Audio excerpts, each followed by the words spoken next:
Depuis la création de l'Alliance des États du Sahel, une dynamique nouvelle s'installe en Afrique de l'Ouest, portée par le Mali, le Burkina Faso et le Niger. Cette souveraineté retrouvée n'est pas toujours bien perçue par certains pays voisins, notamment la Côte d'Ivoire, dont le président a émis à plusieurs reprises des propos interprétés comme des menaces. Le président ivoirien, Alassane Ouattara, s'est montré critique envers les autorités de transition de l'AES, dénonçant leur rupture avec les partenaires occidentaux traditionnels et leur volonté de construire une défense commune indépendante. Ces positions ont été accompagnées de déclarations fermes laissant entendre que toute atteinte à la stabilité régionale pourrait entraîner une réaction.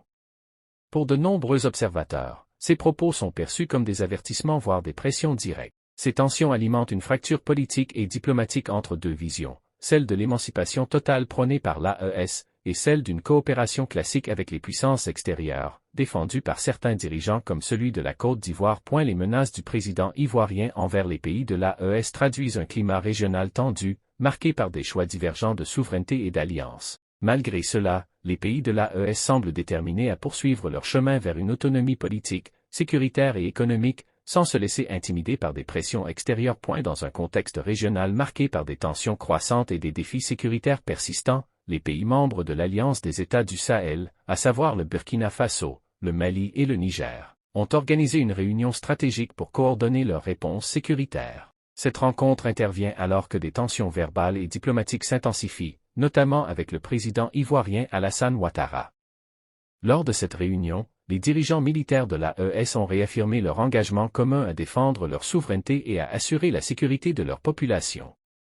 Face aux déclarations jugées hostiles du président ivoirien, perçues comme des tentatives d'ingérence, les trois pays ont décidé de renforcer leur coopération militaire, de mutualiser leurs renseignements et de planifier des opérations conjointes contre le terrorisme. Cette rencontre a également été l'occasion de consolider les liens politiques et diplomatiques entre les États membres, en vue de bâtir un front uni contre toute forme de menace extérieure.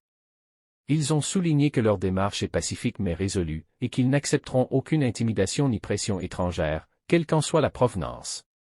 Alassane Ouattara incarne un leadership fortement connecté à l'Occident, ce qui lui vaut autant de soutien que de critiques. Alors que les pays de l'AES cherchent une indépendance stratégique et politique, ces relations étroites avec les puissances occidentales sont interprétées par ses voisins comme des manœuvres d'ingérence, aggravant ainsi les fractures géopolitiques en Afrique de l'Ouest. Le rôle du président ivoirien Alassane Ouattara dans la région ouest-africaine suscite de vives critiques. Certains observateurs et autorités des pays limitrophes l'accusent de soutenir, directement ou indirectement, des groupes ou agents malfaiteurs opérant dans leur territoire, compromettant ainsi la stabilité régionale.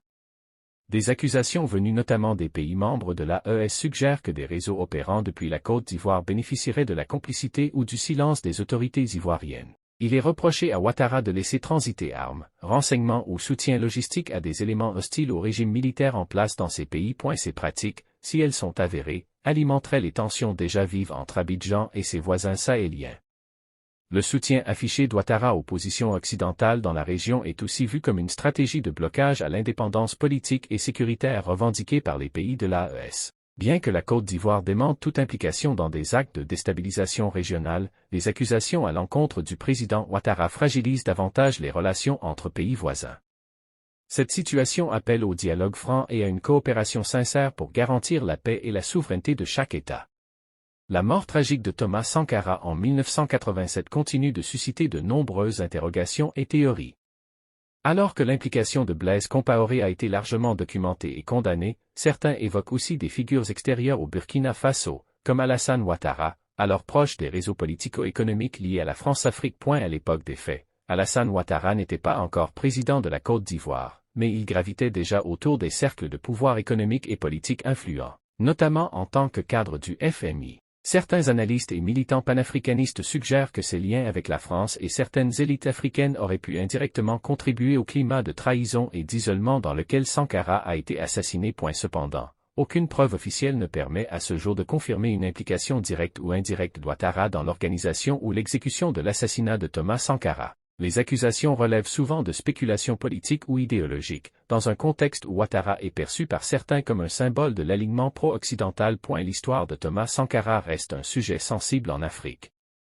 Si le nom d'Alassane Ouattara est parfois évoqué dans les cercles critiques, aucune enquête judiciaire ou document historique ne prouve son implication.